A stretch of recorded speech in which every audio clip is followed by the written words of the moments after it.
I never thought I'd be the type of mom who'd get excluded from her own daughter's dinner plans. But here I was, scrolling through my phone on a random Tuesday night, when I saw it. An Instagram story from my daughter Avery's account. There she was, surrounded by my sisters, my mother, even my teenage nieces, all laughing around my mother's dining table with that antique chandelier I've always loved hanging above them. The caption read simply, "Family Dinner Night."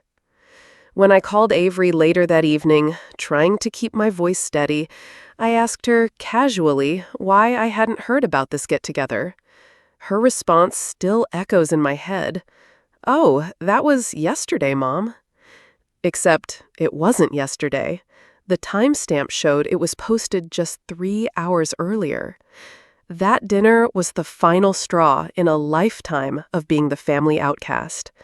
But what nobody at that table knew was that I had recently discovered something that would change everything.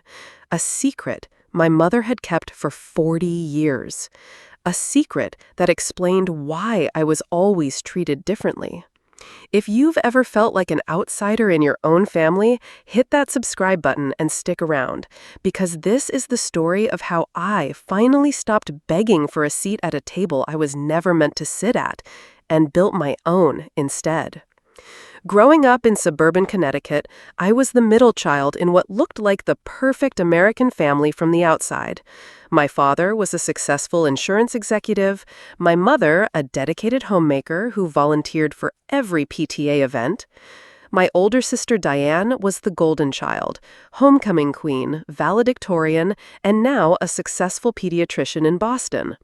My younger sister, Melissa, was the baby, coddled and protected, now running my mother's beloved charity foundation. And then there was me, Sarah, the one who never quite fit. While we lived in a beautiful colonial with a wraparound porch that was featured twice in the local home tour, behind those pristine walls was a different story for me.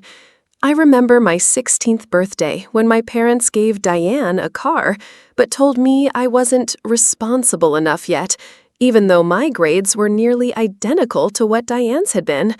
Or the time my mother altered my prom dress without telling me because she thought it showed too much skin, but then praised Melissa for her daring choice 2 years later. Small moments, adding up over decades. But nothing compared to what happened at my college graduation. I'd worked 3 jobs to help pay my way through state school while my sisters had their Ivy League educations fully funded. When I finally walked across that stage with honors in journalism, my mother's only comment was, "It's a shame you didn't apply yourself enough for Northwestern like we suggested." That night, at my graduation dinner, my father announced he was setting up a trust fund for each of his daughters. The room went quiet when he explained that while Diane and Melissa would receive their funds outright, mine would be managed by my mother until I demonstrated sufficient maturity. I was 22 years old. I learned to accept my position in the family. I moved to Chicago, built a career in publishing, met Daniel, who became my husband, and we had Avery. I tried to maintain relationships with my family from a distance, making the obligatory trips back east for holidays and sending thoughtful gifts for birthdays. For years, I convinced myself things had changed. That's why, last Christmas, I decided to make a grand gesture.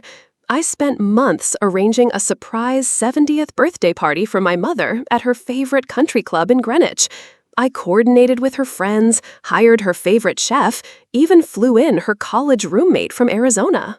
I spent thousands I couldn't really afford, desperate for some acknowledgement, some sign that I was truly part of this family. The party was a success, and in a rare moment, my mother hugged me and whispered, "This was lovely, Sarah." For a moment, I felt like I'd finally broken through. That moment was shattered 2 weeks later when I was helping my father organize his home office. Tucked inside an old financial ledger was a faded envelope. I shouldn't have opened it, but something compelled me. Inside was a letter from my mother to my father, dated 3 months before I was born. The contents of that letter explained everything. Why I was always the outsider, why nothing I did was ever quite good enough. It was the secret that would eventually bring me to that moment, seeing my daughter at a family dinner I knew nothing about. After discovering that letter, I kept it to myself for months. Every interaction with my family took on new meaning as I processed what I had learned. Then came my mother's actual 70th birthday in June. Despite the elaborate surprise party I'd thrown her in December, my sisters decided we should all gather at our parents' house for a proper family celebration. I agreed, of course. Avery was excited for the trip. At 16, she adored her grandmother and aunts in that uncomplicated way I had never been able to. We flew in from Chicago on a Friday afternoon, and from the moment we arrived, I could feel the familiar dynamic settling over us like a weighted blanket. "Sarah, honey, did you really wear jeans on the plane?" my mother asked while hugging Avery warmly. "Diane's brought that wonderful spiced cider recipe of hers," she continued, without waiting for my response. "The one that won the contest at the club." I smiled tightly and carried our bags upstairs to my old bedroom, now converted into a guest room with no trace that I'd ever lived there. That evening, as we all gathered in the kitchen to prepare dinner, my mother assigned tasks with her usual precision. Diane was in charge of the main course, Melissa handled dessert, and I was asked to set the table.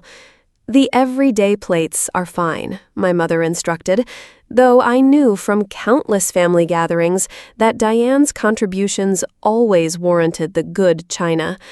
As I arranged silverware, I heard my mother in the kitchen telling Avery about her plans to take her shopping tomorrow. "I've set up appointments at 3 boutiques in town. Every young lady needs a proper dress for special occasions." I bit my tongue, remembering how my own requests for such outings had been met with lectures about frivolous spending. At dinner, my father raised his glass in a toast. "To the most amazing woman I know on her special day. Patricia, these past 45 years together have been a blessing." I nearly choked on my water. 45 years, not 47, which would have included the year I was born. I caught my father's eye, and he looked away quickly. The conversation flowed around me, as it always did, with Diane discussing her recent medical conference in Switzerland, and Melissa sharing stories about the Foundation's latest fundraiser. When I mentioned my recent promotion to senior editor, my mother nodded absently and turned to ask Avery about her volleyball team. After dinner, as we moved to the living room for coffee, my mother pulled out a photo album I'd never seen before. "Look what I found in the attic," she announced. "All our family vacations." Avery eagerly sat beside her as they flipped through pages of smiling faces at beaches, national parks, and European capitals. I peered over their shoulders, noticing something strange. "Where are the pictures from Hilton Head?" I asked. That summer, when I was 12, had been one of the few times I remembered feeling truly included in family activities. My mother waved dismissively. "Oh, those weren't very good photos. I didn't bother to include them." Later that night, I overheard my sisters in the kitchen. "Do you think we should tell her about Thanksgiving plans now or wait?" Melissa whispered. "Wait," Diane replied firmly. "You know how she gets. She'll just complicate things with her opinions." I slipped away before they could see me, my heart pounding. The next morning, I came downstairs early to find my mother alone at the kitchen table, writing in her planner. "Morning, Mom," I said, pouring myself coffee. She barely looked up. "Sarah, I'm a bit busy right now." I sat down across from her anyway. "I was thinking about taking Avery to that little bookstore downtown today. Remember how you used to take me there when I was little?" My mother finally looked up, her expression confused. "Did I? I don't recall that."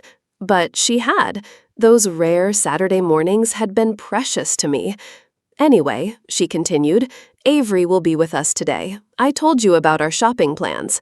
Actually, you told Avery, not me, I said, struggling to keep my voice even. And I'm her mother. I should have been consulted. My mother's face hardened in that familiar way.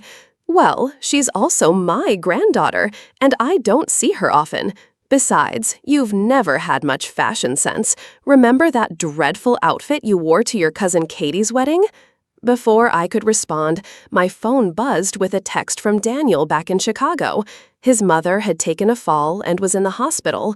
Nothing serious, but he thought I should know. As I read the message, my mother stood up. I need to finish getting ready. The first appointment is at 10. She paused at the doorway. Oh, and Sarah, try not to mention your father's toast from last night. You always did have a tendency to focus on the wrong details.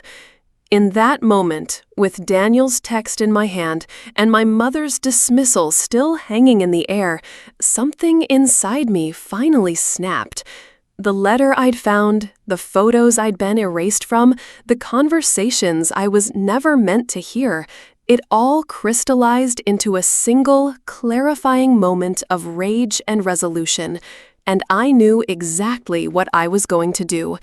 The birthday lunch was set for 1 o'clock at the Gardeners Club, my mother's favorite restaurant in Greenwich, where the waiting list for membership was over 3 years long. We arrived as a family, my father driving the Range Rover with my mother in the passenger seat looking immaculate in her powder blue dress and pearls. I sat in the back, squeezed between my sisters, feeling like I was 12 years old again. The maitre d' greeted my mother by name, leading us to the best table on the terrace overlooking the gardens. "Mrs. Wilson, so lovely to see you on your special day." My mother basked in the attention as several of her friends stopped by our table to wish her happy birthday. Champagne was poured, and my father ordered appetizers for the table. All my mother's favorites, none of mine. I watched Avery across the table, sitting between her grandmother and Aunt Diane, laughing at something Melissa had said. She looked so comfortable, so accepted, everything I had never been. The conversation drifted to my mother's charity work, to Diane's children's academic achievements, to Melissa's recent feature in Connecticut Living magazine. Nobody asked about my life in Chicago, my career, my husband. It was as if we existed in different dimensions, occasionally intersecting, but never truly connecting. When the main course arrived, my mother tapped her glass delicately. "I'd like to make a little announcement," she said, smiling at everyone except me. "Your father and I have decided that this Christmas we're taking the entire family to Aspen for a week.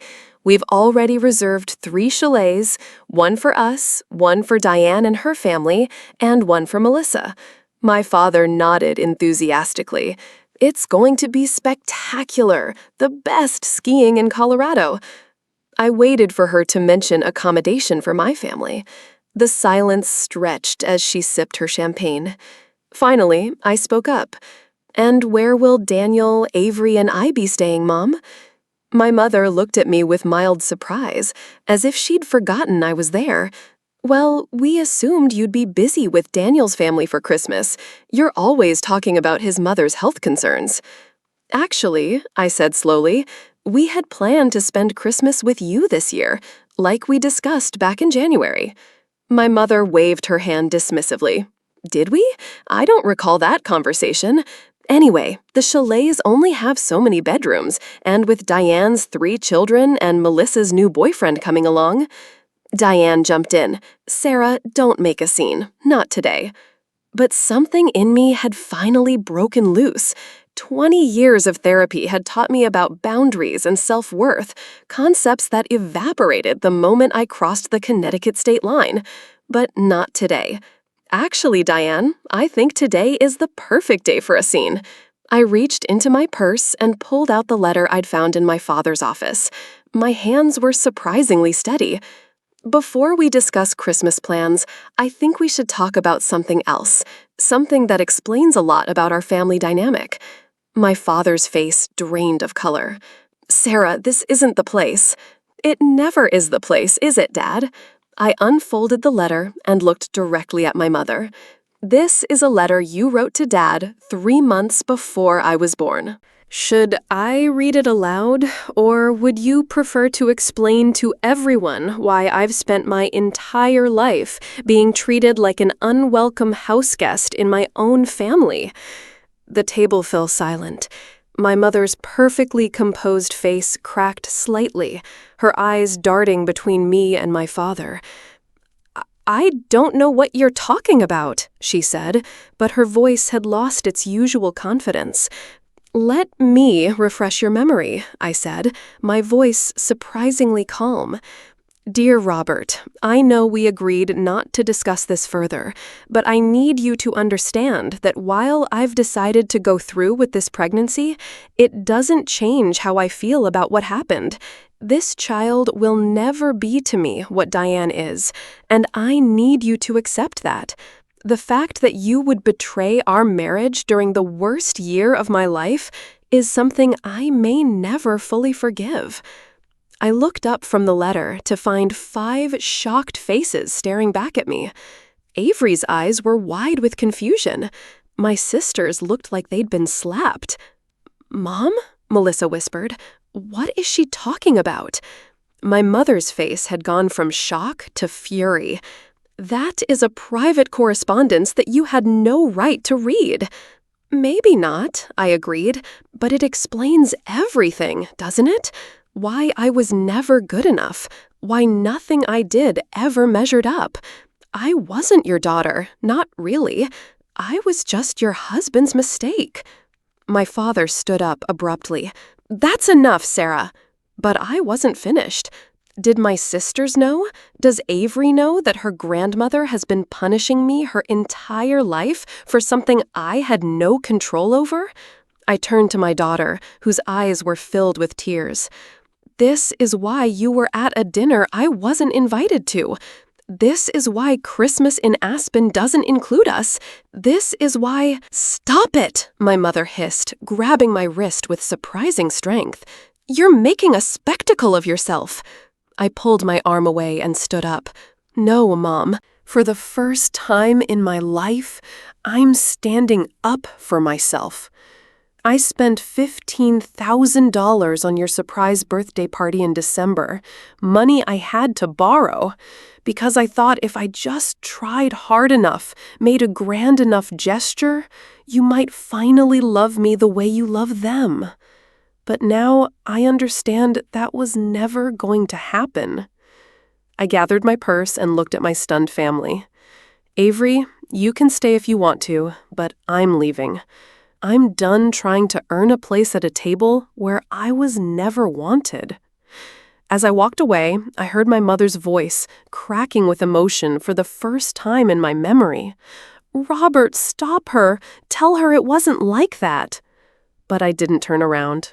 I kept walking, past the curious stares of the other diners, past the concerned maitre d', out into the bright summer sunshine where, for the first time in 40 years, I could finally breathe.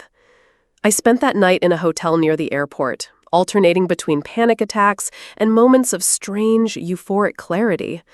Avery called around midnight, her voice small and confused. "Mom, what's happening? Grandma's locked herself in her room, and Grandpa keeps saying it's all a misunderstanding." I explained as gently as I could that the letter suggested I was born from an affair my father had, and that my mother had never fully accepted me as her child. "But that's horrible," Avery whispered. "Why wouldn't they tell you? Why would they treat you like that?"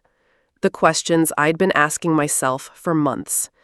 By morning, my phone was flooded with texts. From Melissa, "We had no idea, I swear, Sarah."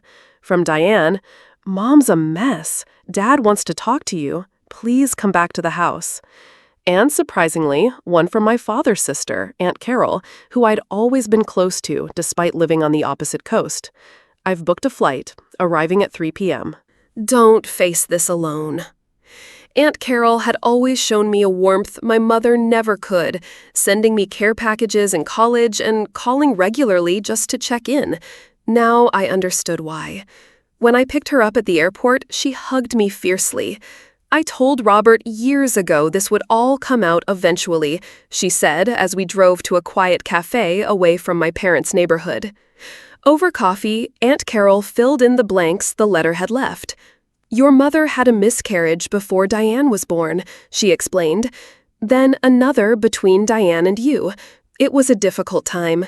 Your father, he made a terrible mistake with a colleague during a business trip. When your mother found out she was pregnant with you shortly after discovering the affair, she trailed off, stirring her coffee. But that doesn't make sense," I said. "A DNA test would have—" "They never did one," Aunt Carol said quietly. "Your father always insisted you were his, and looking at you, it was obvious. You have his eyes, his smile. But your mother, she needed someone to blame for her pain. And you were convenient. The unfairness of it crushed me anew. So I spent my entire life being punished for something that might not even be true?" Aunt Carol reached across the table and squeezed my hand. "Robert tried to make it up to you in his way. That trust fund he set up, yours is actually larger than your sister's. He just let your mother control it because it was easier than fighting her."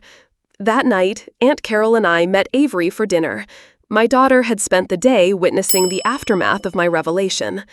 "Aunt Diane kept saying she never noticed how differently Grandma treated you," Avery reported.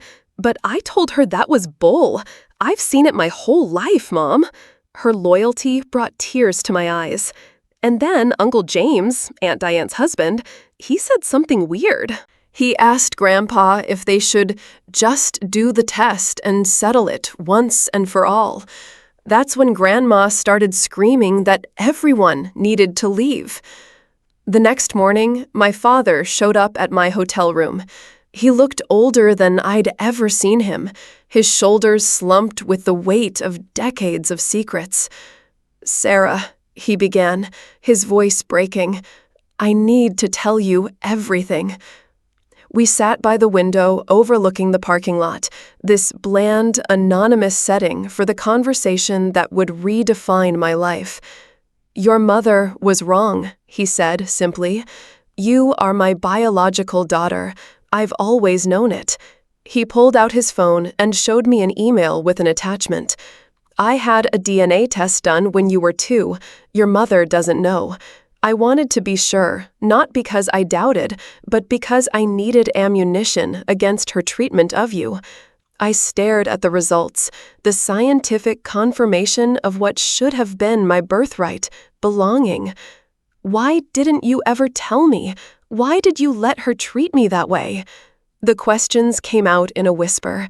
My father's eyes filled with tears. "I was a coward. I thought if I just loved you enough, if I tried to make up for it in other ways. But I failed you, Sarah. I failed you completely." 2 days later, I sat across from my mother in a family counselor's office. Diane and Melissa flanked her like bodyguards. My father sat slightly apart, Aunt Carol beside me.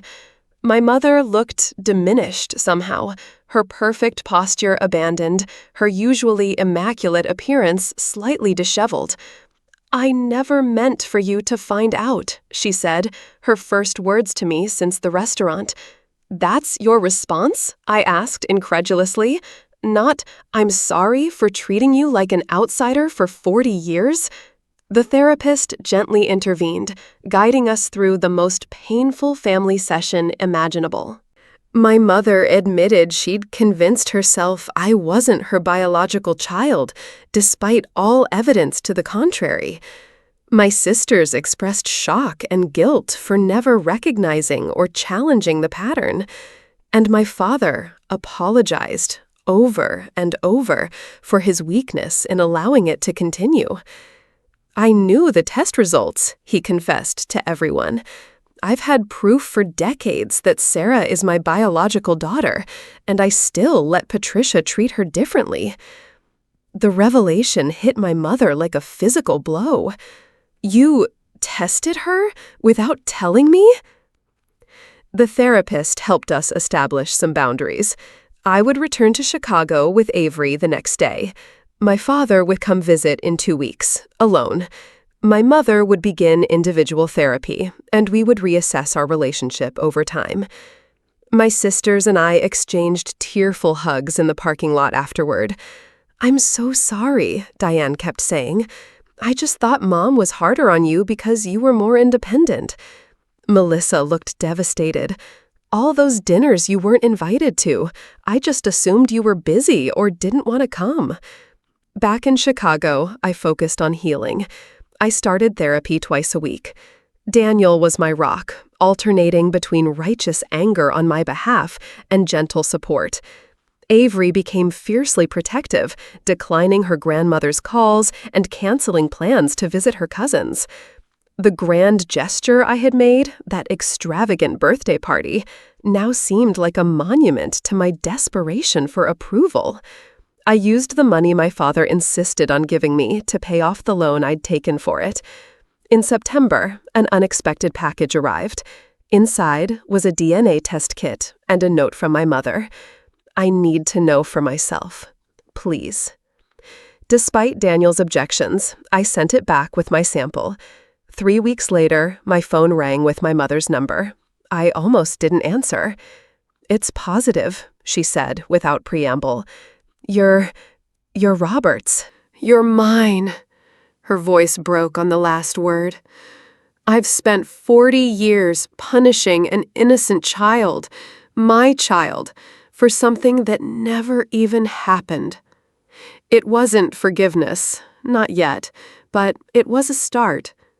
By Christmas, I had established enough healing to agree to a family gathering, not in Aspen, but at a neutral location, a rented house in Vermont. My mother and I had begun carefully rebuilt conversations, supervised at first by therapists, then cautiously independent. She sent Avery handwritten letters of apology and explanation. She transferred full control of my trust fund to me with a tearful acknowledgement of how controlling it had been.